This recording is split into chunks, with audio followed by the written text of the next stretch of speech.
Well, I can go back as far as last fall, because that's when I started working here. And when I was hired, the board had made it clear that they wanted to improve in 3 areas. So one was governance, the other was student achievement, and the third was labor relations. So we headed down a path to try to improve in all 3 of those areas, and it became clear to me that where you needed to start was governance. And so the board spent quite a bit of time working on shifting themselves out of what would be a management board model into what is known as a strategic policy governance model.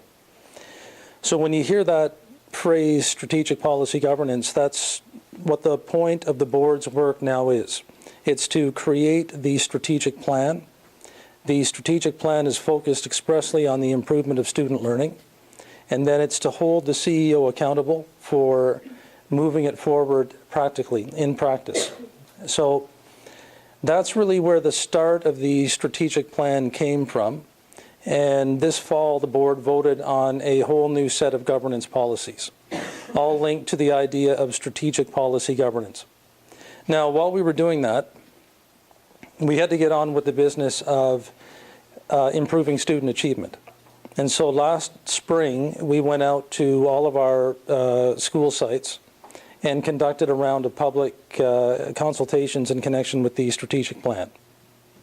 So that's a huge part of the work of the board now. It's that kind of consultation that will characterize the board's work here on in, now that they are a strategic policy governance board. So we went out, we used this great software called ThoughtStream. It helped us distill the conversations and the ideas from those public consultations down into 3 goals. Because you don't want too many goals. If you have too many goals, chances are you're not going to attain any of them. So we stuck with 3. These are 2 of them: meeting each student's unique needs, the continuous improvement of instruction and assessment, and the third is that we are going to create a 10-year plan for enhanced facilities for learning. And that's something that we have just started to embark on, and that'll be done in draft form in April. But what we have to do now, because the board is a strategic policy board, these 2 goals have got to be converted into board policy. Because if you don't do that, then it's impossible for the board to hold itself accountable for moving these things forward. And we have a system that is excellent in many, many areas, and we have a lot of very good people working within the system. We've got great staff. We have very good schools. The one thing that we were missing, though, were district goals. Those district goals that would unify us as a system and then help us build the data that we needed to be able to say to our staff and our parents and everybody else in our school communities that we were improving.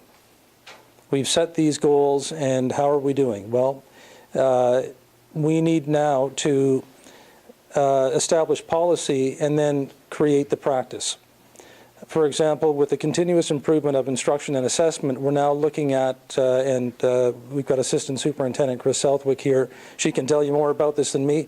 We're looking at an assessment plan for the district that we intend to implement starting in the fall.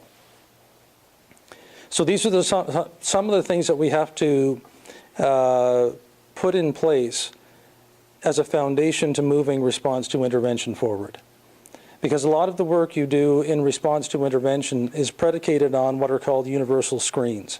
So you have to evaluate or assess students individually, all of them, in order to be in a position to say, we think this is the best learning plan for you. So these goals are going to be connected to policies that are then linked to response to intervention. So I think that's probably the best explanation I can give you at this time. So that gives you a bit of history about, kind of how we got here. We know these are 2 critical goals for everyone in our district to be moving towards. And when we think and we look at the response to intervention framework and start talking about the elements of that model, you're going to see how it directly ties back to what our goals are as a district.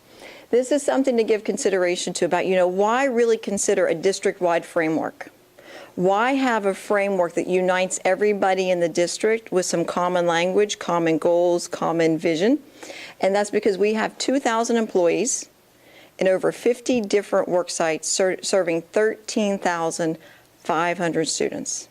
And every time I read that, it's very humbling. It's like the work that we're doing is impacting and making a difference for 13,500 students this year.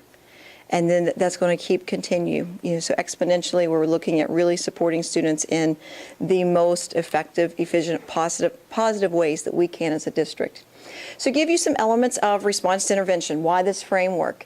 It supports the 21st century goals and of teamwork and collaboration. When you see the model that's been designed specifically for Nanaimo Ladysmith Public Schools, you're going to see that the backbone, the framework of this whole model is based upon collaboration and individuals working together to support student needs. And we'll give you a few of examples of where that's already occurring. This is our year to learn about it, but there are really some schools that have kind of jumped in and said, we want to give this a try. We're involved. We're already seeing those partnerships really start to increase.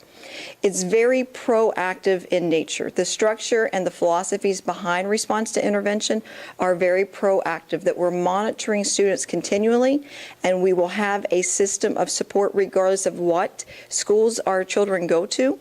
But in every school, there are systems of support available for students to really be proactive and encourage their learning and to make sure those gaps don't form for where we want them to be in their learning and where they're at. So it's always thinking through that with that proactive approach. Teachers and school employees thinking proactively with the most recent evidence, research-based practices, so our classrooms are equipped to meet the diverse needs of our learners, and that's something we really have to be more attentive to. The reality is our classrooms are more complex than they were 10 years ago, 15 years ago, 30 years ago.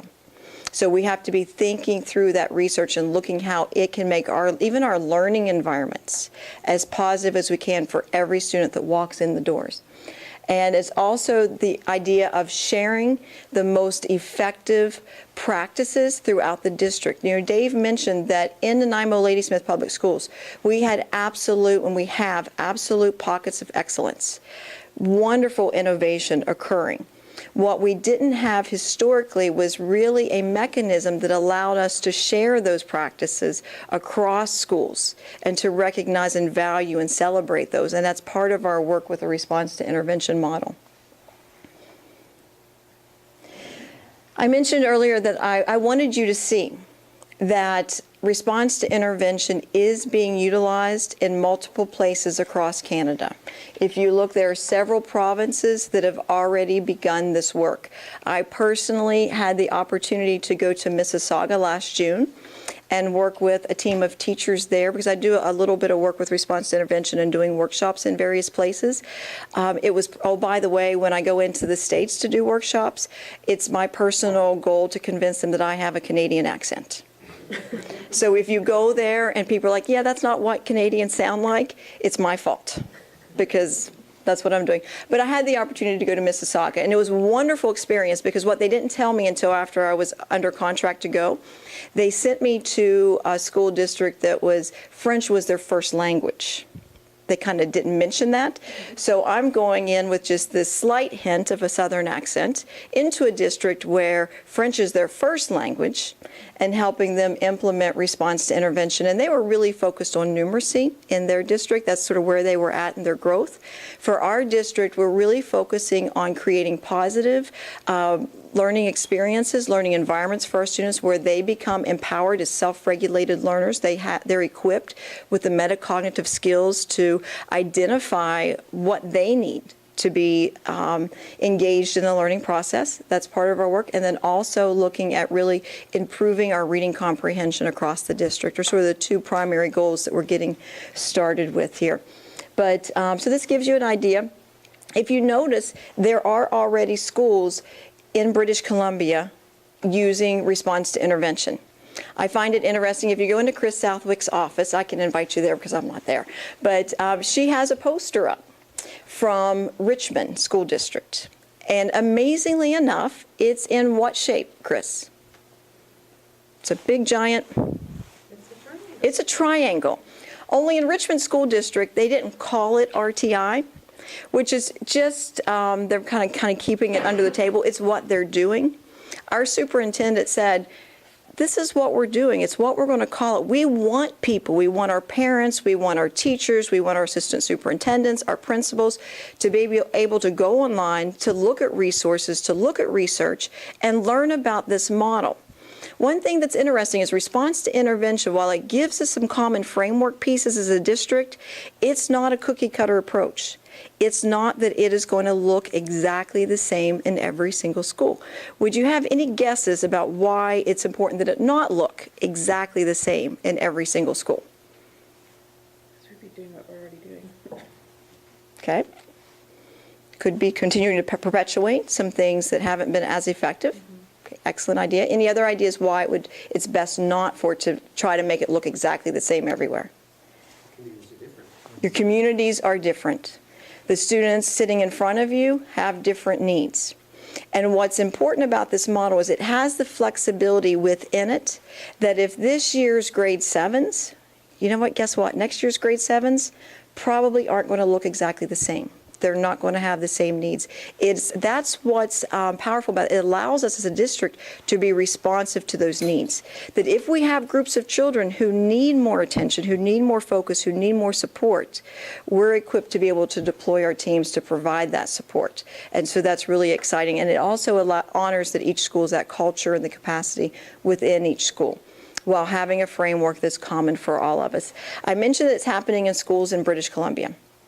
That's something to celebrate. But here's something to be proud of. Nanaimo Ladysmith Public Schools is the first district in British Columbia to say, we're doing this for all of our students, for our whole district, and making that investment. What I've seen many schools do, many districts do, say, oh, well, we're going to pilot it in K2. And that's lovely. But what's happening to the students? How many of you have students who aren't in K2? Do any of you have children? So do you want us to wait? Do you want your children to miss this opportunity of having your schools really looking at making this refinement? You know, and that's what Nanaimo Ladysmith Public Schools said. We don't have any student, any grade level, any school that we're willing to not make this investment now.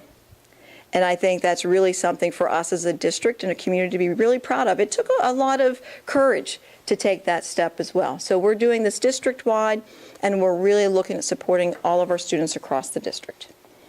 Just wanted to add, in connection with the point around if we don't change, we'll just continue to do what we're currently doing and likely get the same results.